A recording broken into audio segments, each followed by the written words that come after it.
রাধে রাধে মিত্র। আমি এখন এসেছি আমার এক বন্ধুর বাড়িতে।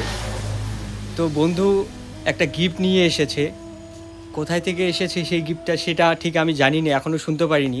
তো বন্ধুর বাড়িতে আসলাম, তো চলো গিয়ে বন্ধুর সাথে দেখা করি কোথায় থেকে সেই গিফটটা এসেছে, তোমাদের সাথে সেই ভিডিওটা শেয়ার করি। তো বাসি, কেমন আছো? ভালো আছি। ভালো আছো? এই তো আছি। আমি কি বলে? মাত্র আসাম থেকে আসলাম। তো তোমার জন্য, তোমার ভিডিও দেখে তোমার জন্য তোমার এক বন্ধু আচ্ছা, এই গিফটটা পাঠিয়েছে। কোথায় থেকে আসছে এটা? এটা আসাম থেকে আসছে, আমি অনেকদিন পরে আজকে বাড়িতে ঢুকলাম। আচ্ছা, তো তোমার এক বন্ধু পাঠিয়েছে। হ্যাঁ। দেখা যাক কি কি দিয়েছে, আমি এখনো খুলে দেখিনি। আসাম কোথায় এটা জায়গা? আসাম বলতে পারছি না, কারণ আমি ভুলে গেছি, অনেক দিনের ব্যাপার তো। আচ্ছা, শালবাড়ি টালবাড়ি হবে। কি নাম কি ছিল তোর? নামটা বলতে পারছি না, কারণ হিরা। ব্যস্ততার কারণ আমি নামটা ভুলে গেছি।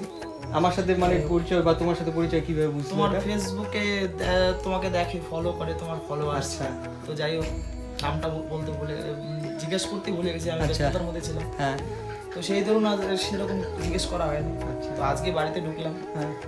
তো তোমার জন্য এইসব গিফটগুলো পাঠিয়েছে। কি গিফট আছে দেখি, খুলে দেখি। একটা বগলবন্দি। হ্যাঁ, দেখা যাচ্ছে না। জানি না বন্ধু কোথায় থেকে সেই গিফটগুলো এসেছে, সে কে তুমি? একটা বগলবন্দি, একটা বগলবন্দি, আর কি কি আছে? এটা একটা ধুতি তোমার জন্য। আচ্ছা, ঠিক আছে। কোন ভক্তই যে পাঠাইছে এগুলো? একটা উত্তরীয়, সুন্দর, নবদ্বীপ থেকে এগুলো একদম ধামেশ্বর মহাপ্রভুর কাছ থেকে একদম ইয়ে হ্যাঁ, করা, প্রসাদি করা। হ্যাঁ একটা তোমার জন্য মাফলার, হ্যাঁ। একটা গামছা, আচ্ছা, ভগবানের জন্য তেল, তেল, একটা গীতা, একটা তোমার একটা অগ্রু, চন্দন, দুটা উগরু, হ্যাঁ, চন্দন, মালা, তুলসী মালা, তুলসীর মালা, আর হচ্ছে ন্যাপকিন। ন্যাপথলিন। এতটুকু এসছে। তো বন্ধু জানি না তুমি কোথায় থেকে এই গিফটগুলো পাঠিয়েছো। তো যদি আমার এই ভিডিওটা তোমার কাছে পৌঁছে থাকে অবশ্যই আমাকে মেসেঞ্জারে মেসেজ করে কল দিও।